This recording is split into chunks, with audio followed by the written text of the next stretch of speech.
بسم اللہ الرحمن الرحیم۔ سامعین محترم، لیلۃ القدر کا تعارف خود قرآن مجید نے پیش کیا ہے۔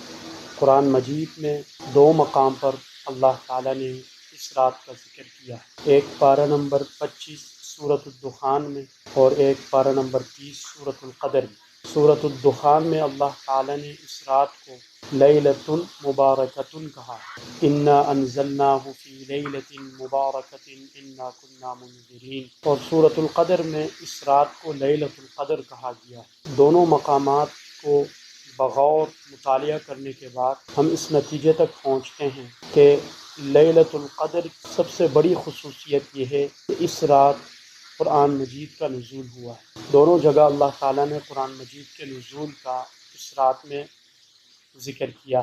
قرآن مجید کے نزول کے دو مرحلے ہیں، ایک لوح محفوظ سے آسمان دنیا پر فرشتوں کے حوالے کرنے کی تقریب، اور ایک آسمان دنیا سے جبریل امین علیہ السلام کے ذریعے تھوڑا تھوڑا ہو کر نبی پاک صلی اللہ علیہ وسلم پر اس کا نزول۔ پہلا جو مرحلہ ہے، لوح محفوظ سے آسمان دنیا پر فرشتوں کے حوالے کرنے کی جو تقریب ہوئی ہے وہ لیلۃ القدر میں ہوئی۔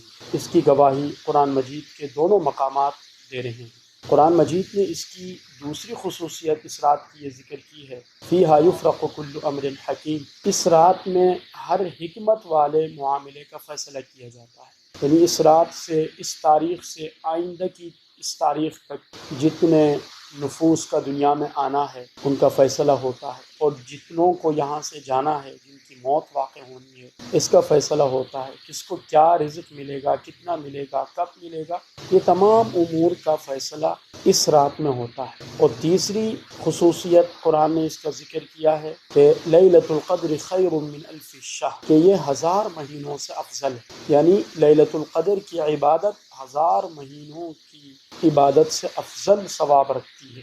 آپ اندازہ کریں کہ 1000 مہینوں میں 83 سال 4 مہینے بنتے ہیں تقریباً، تو 83 سال 4 مہینوں کی عبادت سے افضل ثواب ملتا ہے اس ایک رات کی عبادت۔ بہت اہم موڑ ہے ایک ایماندار آدمی اور ایک آخرت کی فکر رکھنے والے شخص کے۔ اور قرآن مجید نے اس کی تیسری خصوصیت، اس کا تعارف کرتے ہوئے یہ بیان کیا ہے کہ تنزل الملائکۃ والروح فیہا، اس رات میں فرشتے نازل ہوتے ہیں، جبریل امین کا نزول ہوتا ہے۔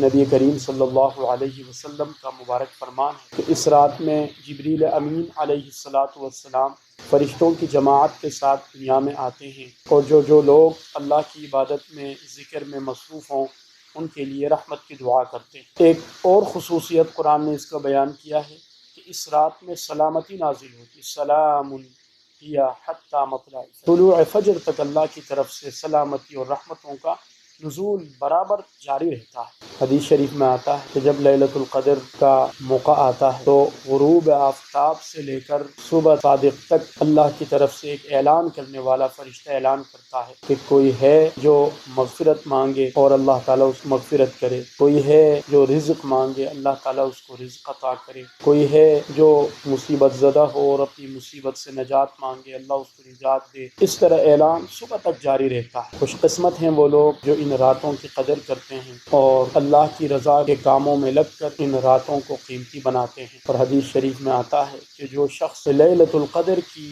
برکتوں اور رحمتوں سے محروم رہا وہ گویا کہ ساری خیر سے محروم رہا۔ اس لیے گزارش ہے کہ یہ چند راتیں ہمارے پاس رہتی ہیں، آج 23 کی رات ہے، اس کے بعد جو آ رہی ہے 25 کی رات، اس کے بعد 27 کی رات، 29 کی رات، یہ طاق راتیں ہیں۔ اس کے علاوہ جو جفت راتیں ہیں رمضان کے آخری عشرے کی، یہ بھی انتہائی اہم ہیں۔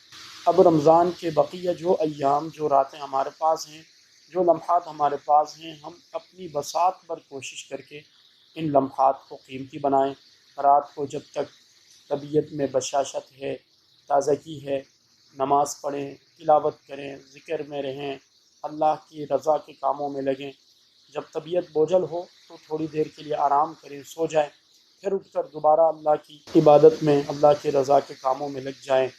اس طریقے سے ہم ان راتوں کو قیمتی بنا کر اللہ کی رحمتیں حاصل کر سکتے ہیں۔ اللہ تعالی ہمیں اس کی ہمت عطا فرمائے۔